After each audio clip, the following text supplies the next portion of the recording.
This episode contains graphic content that may not be suitable for all ages. Listener discretion is advised. If you or someone you know is struggling or in crisis, help is available. Call or text 988 or chat with someone at 988lifeline.org. Those outside of the US, reach out to someone at your local crisis center or hotline. Please do not suffer in silence.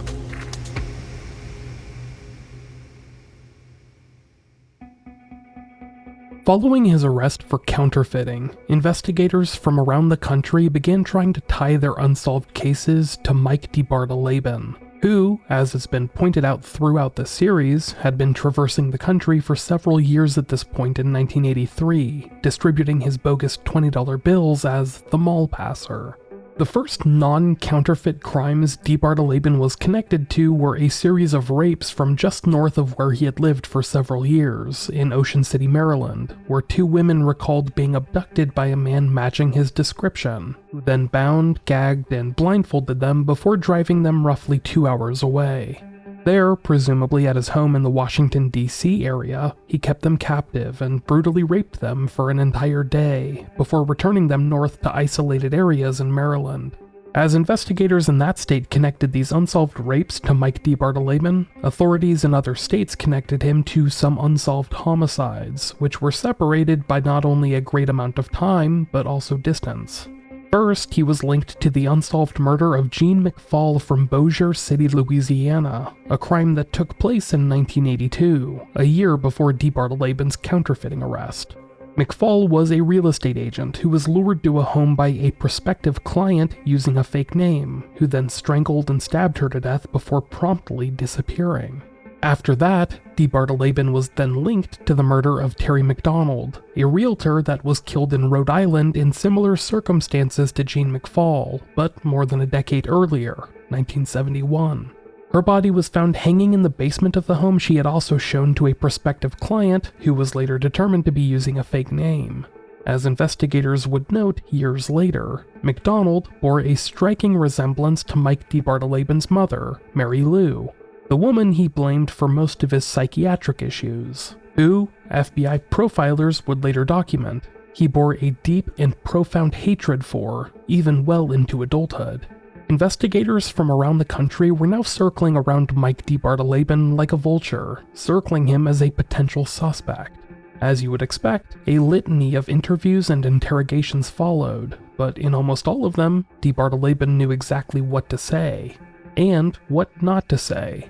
He clearly worded his answers carefully, so as to avoid implicating himself in any of the crimes that he stood accused of. When investigators pressed too hard or too fast, DeBardeleben would either turn silent or say the words feared by all police officials. "I want my lawyer."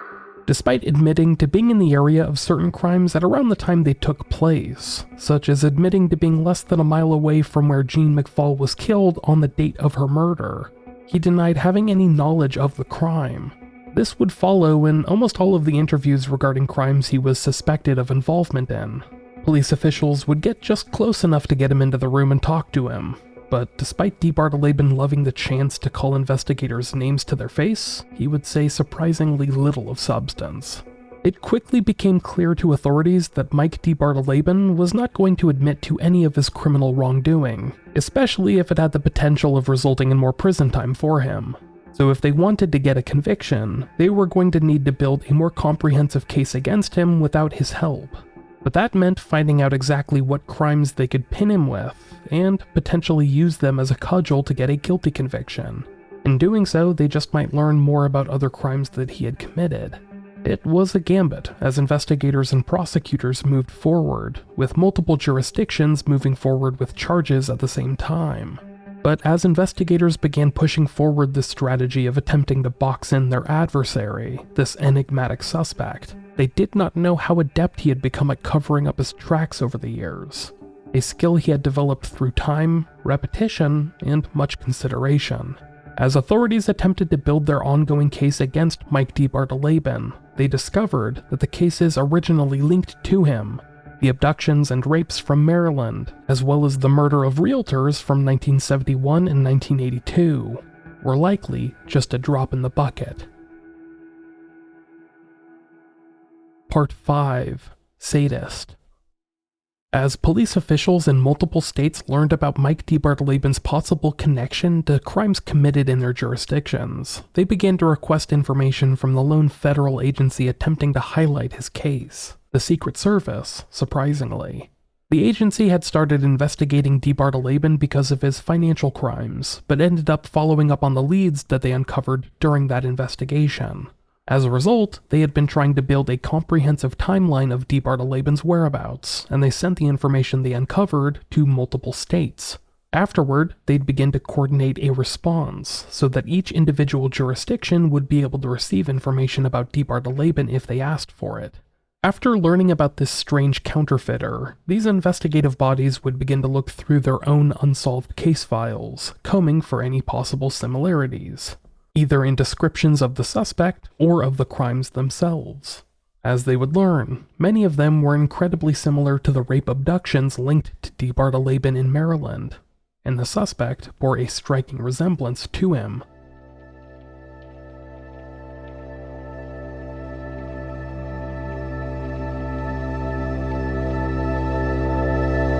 One of the first cases to be linked to DeBardeleben was an unsolved rape out of Baldwin, Missouri, a suburb on the western outskirts of St. Louis, where a young woman had been kidnapped and sexually assaulted. In the early morning hours of Thursday, April 19, 1979, this young woman had been driving home from a bar she worked at when she noticed police lights behind her, causing her to pull her vehicle over to the side of the road. A man got out of the car behind her and came up to the front window, but he was already holding a handgun to the young woman. Instead of taking her license or registration, he instead climbed into the back seat, and he told her, at gunpoint, to drive around for a bit. After a while, he demanded she stop, then climb over into the passenger seat. He took the wheel, driving around for a little bit, and demanded that she perform oral sex on him as he did. Throughout this ordeal, the man seemed to relish the victim pleading not to be harmed, but he refrained from causing her physical pain. He returned to his car after a while, and he let the woman go before driving off into the night. The woman's husband, as noted by author Stephen Michaud, would take his own life just days later. As noted in Michaud's book, Lethal Shadow, the husband was evidently unstrung by the assault on his wife. More than 4 years later, this woman came forward and identified Mike DeBardeleben as the man who had kidnapped and sexually assaulted her, causing irreparable harm to her world.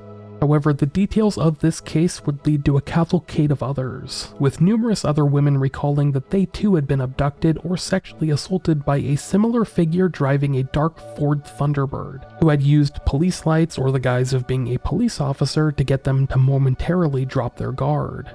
It seemed like these cases had started as early as 1978 or 1979, right around the time DeBardeleben got out of prison, but had been committed as recently as May of 1983, just weeks before Mike DeBardeleben's arrest in Tennessee. Another of these cases linked to Mike DeBardeleben came from Bloomfield, Connecticut, a suburb of Hartford, where a woman had been pulled over late at night by a car flashing a police light from its dash. The man walked up to her car and immediately began trying to pry open the door, which thankfully was locked at the time. The young woman behind the wheel later told police that she was about as strong as the offender, who attempted to reach in and unlock the door to pry it open for a few moments, until another car drove by, scaring him off. Surprisingly, this case was almost identical to another near abduction that had taken place just weeks earlier, not too far away in Newington, Connecticut. There, a young woman had similarly been pulled over and fought off her potential abductor, who also tried to climb into her car. These cases were similar to the attempted abduction of a woman in November of 1980, which had been much more violent than the other encounters in Connecticut. That night, this young woman had gone out to see a band that she liked perform at a venue near Laurel, Maryland, which was a decent drive away from where she lived at the time. After staying out for a bit, she decided to begin driving home but grew lost, eventually losing track of where she was and having trouble finding her way back home late at night. In the early morning hours of the following day, she found herself wandering into quiet Knoxville, Maryland, while the town slept. Before long, she was pulled over by a vehicle using a police light and a siren. and then a man matching the precise physical description of Mike DeBardeleben came up to her window. He pretended to be a cop for a few minutes, asking her for her license, etc.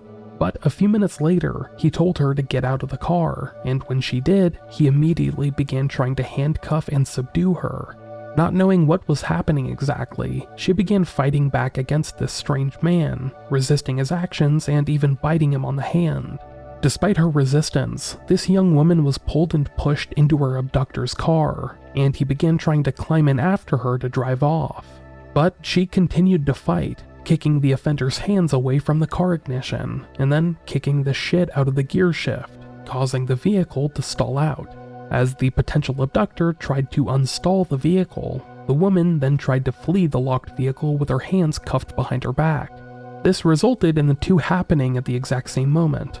The car unstalled, and she fell out the passenger door, and she was basically thrown out sideways. Outside now, with the woman handcuffed on the pavement, the offender then attempted to hit her with his car, likely infuriated that she had avoided his abduction efforts. She would have to basically throw herself on top of the vehicle's hood to avoid being terribly maimed, but she was able to avoid the main blow of the car and then crawl off out of the offender's sight. He soon either lost interest or got scared of the commotion and fled the scene. Thankfully, the woman wasn't too hurt. She would make a full physical recovery.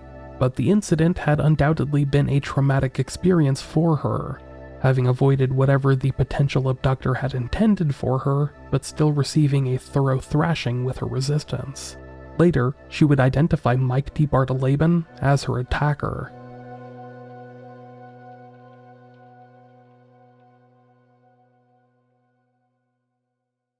As investigators placed these potential abductions as occurring near Malpasser crimes, they believed that they painted a thorough portrait of Mike DeBardeleben's modus operandi, that he enjoyed posing as a police officer in order to get women into his vehicle or to otherwise drop their guard, and only after that would he begin to make his intentions known. Certain investigators also believed that DeBardeleben may have been behind the disappearance of some local sex workers who had gone missing at undetermined times during these failed abduction attempts.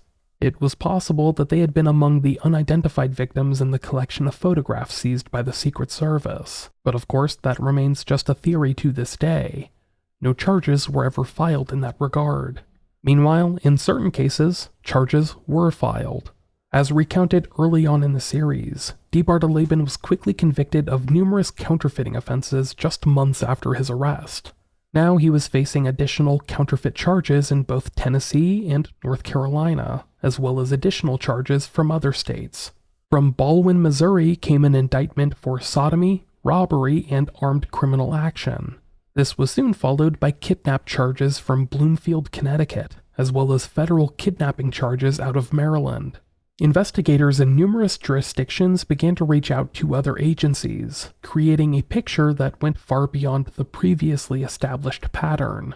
As they would learn, Mike DeBardeleben was a very unusual criminal, one that was able to develop multiple criminal behaviors over time, not all of which seemed to share the same MO. That's after the break.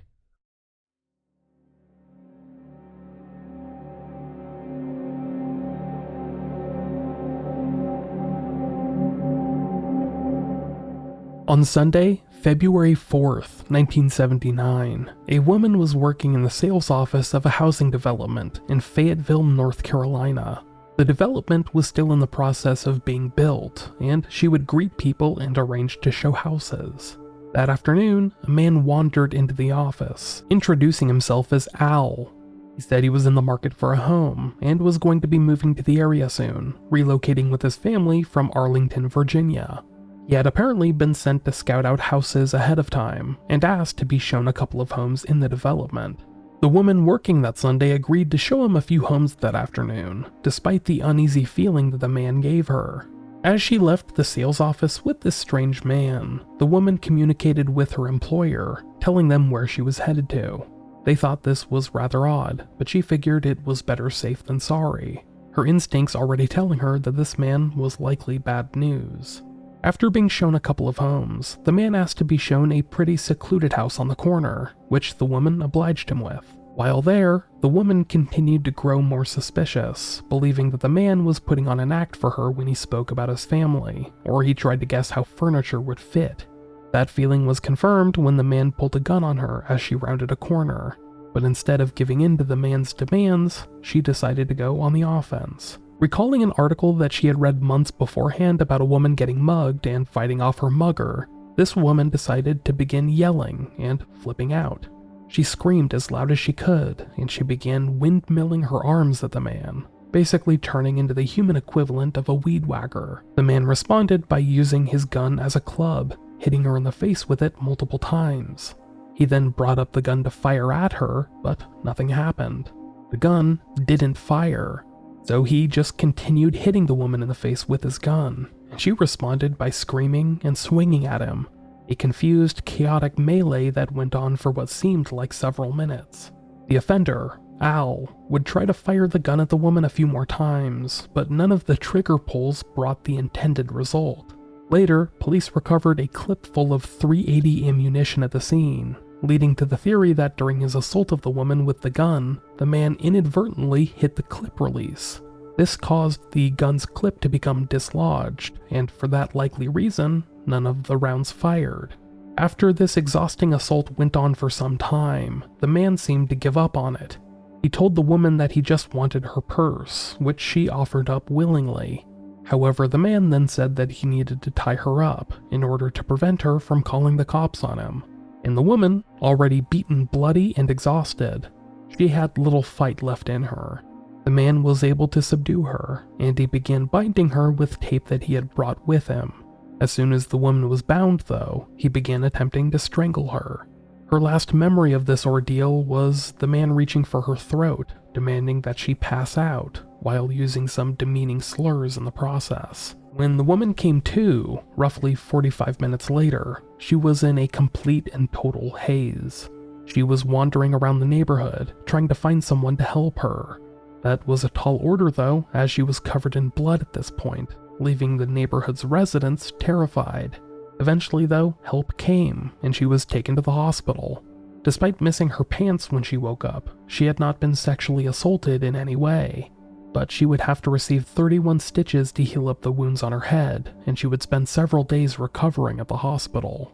The woman's vehicle, missing from the crime scene, was later recovered. Her purse, however, was never found.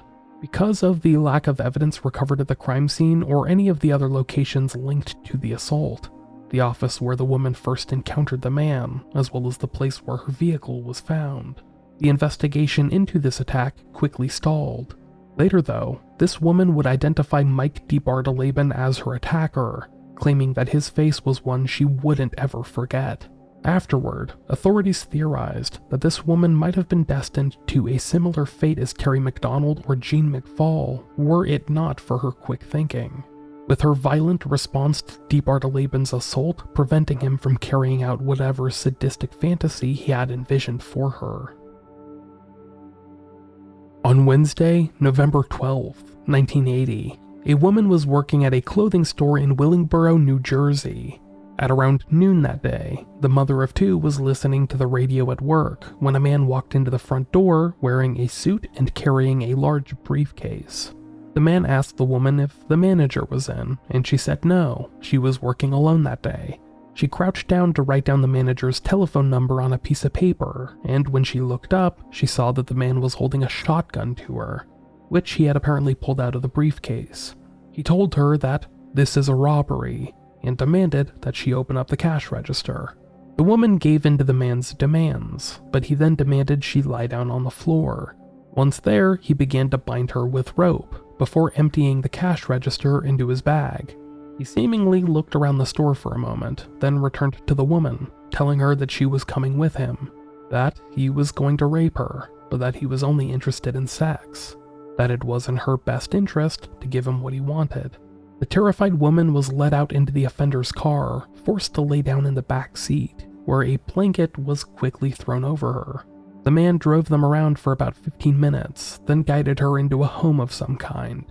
There, the woman was stripped naked and then tied in a strange position, a Chinese hog tie, the offender called it, and the man began asking her questions about her sex life.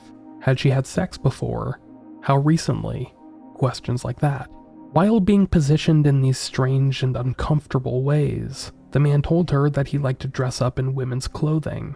He then proceeded to do so, masquerading around the room in high heels and other female garments for a time, before returning to posing the kidnapped woman in strange positions. It became clear that he was taking photos of the woman as he did so, oftentimes making comments about how the angles he chose looked good.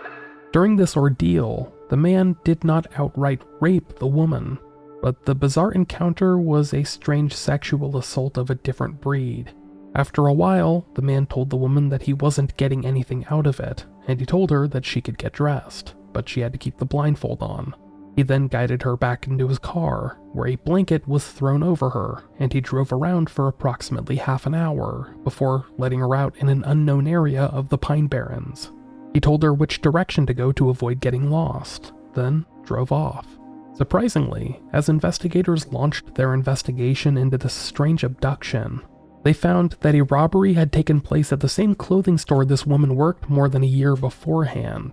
In that incident, the man, who matched the same physical description as this suspect, demanded that the woman working get into the back room where she would be bound, but that woman, a different female employee, refused. So the man simply carried on with the robbery and left. It was theorized that he might have returned to the store to get his revenge on the prior woman, who may or may not have been the manager he asked for when entering.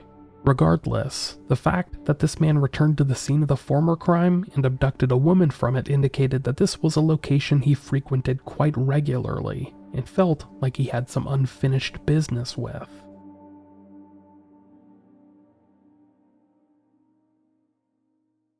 Now, we're going to pause once more to hear a word from the sponsors that support this show.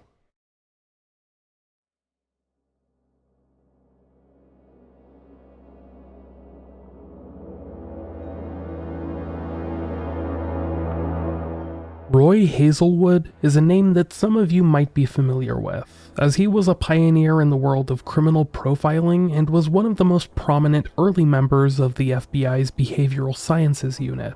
Having joined the FBI in 1971, Hazelwood helped develop many important criminal profiling concepts that are still used today, such as the distinction between organized and disorganized killers. Organized killers are those that plan out their crimes in some way, and typically jump through hoops in an attempt to cover them up, whereas disorganized killers are much less methodical, more spur of the moment, and often leave their victims' bodies behind where they killed them. That's a very rough summary and only gets into the broad concepts, but this was a concept introduced by Hazelwood himself in 1980, and is still used by most criminal investigators to this day. During his time with the Behavioral Sciences Unit, Hazelwood spent a lot of his time investigating crimes that involved a sexual angle of some kind. In particular, cases involving criminals that fixated upon either pedophilia or sexual sadism. When Roy Hazelwood first learned of Mike DeBardeleben following his arrest in 1983, he became incredibly interested in researching DeBardeleben as a subject, not just because of the multitude of cases that DeBardeleben was quickly linked to, not just counterfeiting, but assault, kidnapping, rape, and even murder, but because Mike DeBardeleben had documented so much of his own crimes and thoughts over time. This came in the form of photographs and audio recordings, as well as writings, with DeBardeleben keeping many ledgers and journals, where he kept track of his many aliases and also documented his thoughts and goals. For someone like Roy Hazelwood, who was still in the early years of documenting how killers that dabbled in sexual sadism differed from other killer types, this was an absolute goldmine. As he set out to learn more about Mike DeBardeleben, Hazelwood reached out to psychology professor Murray S. Myron, who worked extensively with the FBI over many years. His report on DeBardeleben, which was documented quite extensively in Stephen Michaud's book Lethal Shadow, included the following. It is my evaluation that the subject is a tormented, lonely individual with a very low self-image and self-esteem. He is caught in a compulsive struggle to ward off depression, which, if not overcome, may turn into self-destructive behavior.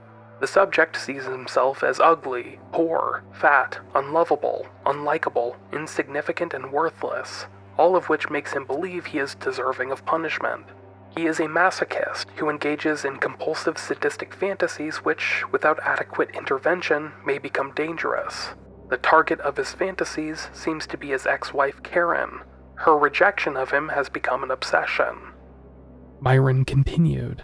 It is my evaluation that he identifies with his father and resents his mother. There are homosexual overtones in his sexual fantasies, and his expressions of distrust toward women, who he calls broads. All of the symbolic imagery of the subject's writings dwell upon the theme of anal intercourse. His nearly overt fantasy is to be the passive sexual partner of an anally intruding father.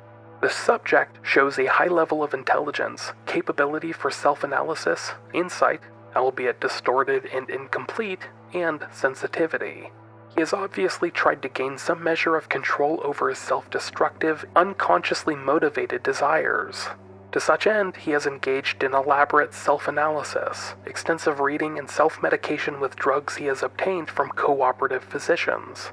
He identifies with and prefers to associate with professionals.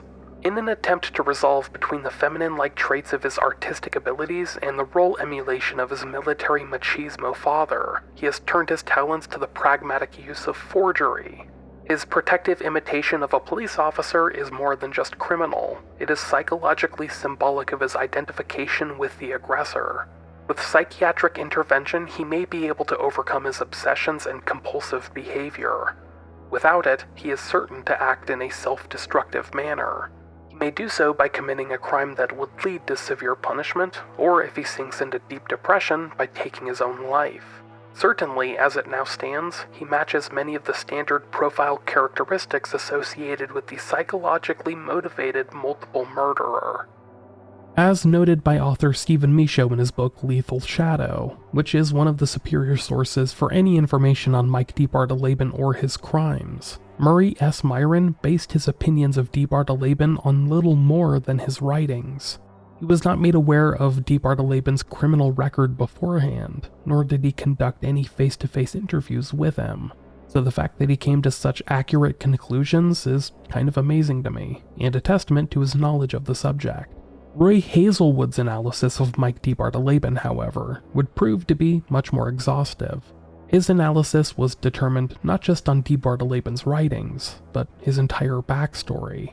Very early on, Hazelwood determined that DeBardeleben was undoubtedly a sexual sadist, who, according to the DSM-3, inflicts physical or psychological suffering on another person in order to achieve sexual excitement. While you might be inclined to think that most rapist killers exhibit this trait, it's actually not true. Some killers get a thrill out of the act itself, that's true, but remarkably few overall get sexual excitement out of inflicting pain. As noted by author Stephen Michaud in his book Lethal Shadow, which I really can't rave enough about, killers like Ted Bundy have seemed to enjoy inflicting pain, but they rarely ever get any sexual excitement from it. Someone like Bundy would be much more likely to be diagnosed with sadistic personality disorder, which had nothing to do with sexual interest, but rather the pervasive disregard for others. Bundy was known to get sexual gratification from having sex with dead bodies, which caused no pain in the victims because they were, well, already dead. Meanwhile, Mike DeBardeleben seemed to enjoy using pain as a sexual tool. It seems like over time, it became his primary driving force for sexual excitement, hence him being on the extreme end of sexual sadism. I think it's worth noting at this point that sexual sadism itself isn't necessarily criminal or even aberrant. For many people with a proclivity for sexual sadism, they recognize that it can be dangerous if it's not practiced in a safe, controlled setting. Think BDSM or most sub-dom relationships. Others choose to keep it as a fantasy, never really engaging with it. However, these people likely linger on the milder side of the sexual sadism spectrum, whereas others may live with more severe ideations. They, like Mike DeBardeleben, may feel the compulsive need to indulge their sexual sadist tendencies, which he did in the form of kidnapping complete strangers, some of whom reminded him of his mother. Others were just women in general, who he felt the need to preemptively punish. It became apparent through Roy Hazelwood's examination that Mike DeBardeleben was also an extreme narcissist, who was so obsessed with any slights or rejection that he experienced that he would dedicate hours, days, even weeks or months to getting revenge. This included hiring PIs to track down his ex-wives, or in the case from earlier this episode, returning to the same clothing store to abduct and sexually assault the woman inside, even though the woman he abducted wasn't the same that had rejected him a year prior. He was also just totally unwilling to accept any criticism. Rather, when pressed about these psychological issues, he pivoted toward the failings of his parents, in particular the failings of his mother, Mary Lou DeBardeleben, to explain why he was the way he was. This continued well into middle age, which is when most people, you think, would typically move on and try to rebuild or reinvent themselves. For this incredibly narcissistic reason, Mike DeBardeleben just couldn't. He still thought of himself as the victim, and he always would. This narcissism seemed to feed into his sexual sadism, as it gave him a target, so to speak, to aim his rage at, women in general. As stated by Roy Hazelwood to author Stephen Michaud in the book Lethal Shadow. There is deep-seated hatred. I don't mean just angry. They hate women. To the heterosexual sexual sadist, all women are bitches, whores, and sluts. This means all women. His mother, his sister, his wife, his Sunday school teacher, Mother Teresa. He believes that if he pushes the right buttons, he'll find this to be true of all women. And to prove this is true, he takes a nice middle-class woman and tears her down. He tries to create a slut, or a prostitute-like personality. This proves his theory. Then he punishes her for being like that. After analyzing Mike DeBardeleben's entire case file, Roy Hazelwood came away feeling incredibly disturbed. He believed that DeBardeleben had killed more than once, likely more than twice even, since someone like him was unlikely to ever stop once he started. Investigators theorized that he had killed once in 1971 and then again in 1982, an 11-year gap during which Mike DeBardeleben's criminal proclivities began to take shape in other ways. Was it possible for him to have killed just twice in that entire span? Or were there many more victims than police knew about? Roy Hazelwood believed that Mike DeBardeleben fit the profile of a severe sexual sadist more than anyone else that he had ever documented before, telling author Stephen Michaud, DeBardeleben is the best documented sexual sadist since the Marquis de Sade. He's the one I used as the standard for all others.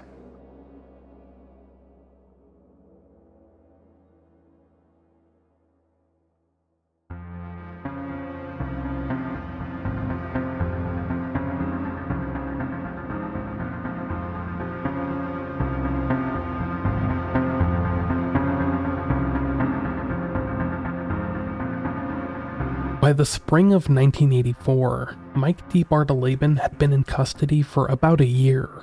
The Secret Service had spent that time combing through his backstory, resulting in them sending out a 60-page background briefing on DeBardeleben to police agencies throughout the country. After that, investigators began connecting the dots, resulting in him being linked to the numerous crimes I've discussed throughout this series. The numerous rapes, abductions, assaults, counterfeiting crimes, and even murders, most of which fit a pattern, but some of which didn't, pointing to a chameleon of a criminal that was astute in his methodology. He seemed to know what to do to avoid suspicion, something that he had carefully done for several years undetected. But now, years after his crime spree began, the bill was coming due for Mike DeBardeleben. He had already been convicted of numerous counterfeiting charges in the state of Tennessee, and was set to spend 35 years in prison for those alone. In June of 1984, following the conclusion of the longest and most expensive investigation in his parish's history, Bossier-Webster's District Attorney Henry Brown announced, James Mitchell DeBardeleben was indicted for the crime of first-degree murder of Jean McFall. My office will be seeking the death penalty in this case. It was believed that the trial for this would take place later that year, after DeBardeleben's ongoing trial for counterfeiting in North Carolina came to an end, as well as his planned trial for the rape and kidnapping charges from Maryland, set to unfold that summer. Sadly, the murder trials would never come to pass. Mike DeBardeleben would end up spending the rest of his life in prison, dying behind bars in 2011. But his involvement in most of these violent crimes remains undetermined all of these years later. This story will conclude on the next episode of Unresolved.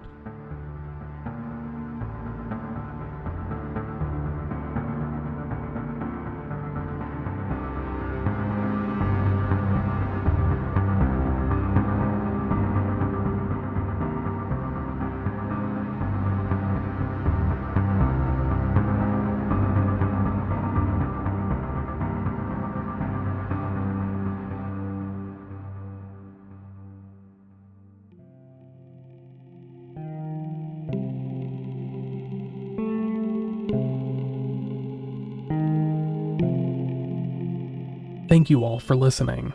I have been your host, Michael Whelan. This episode was researched, written, and produced by myself. I also put together the music heard throughout the episode, except where noted in the show notes.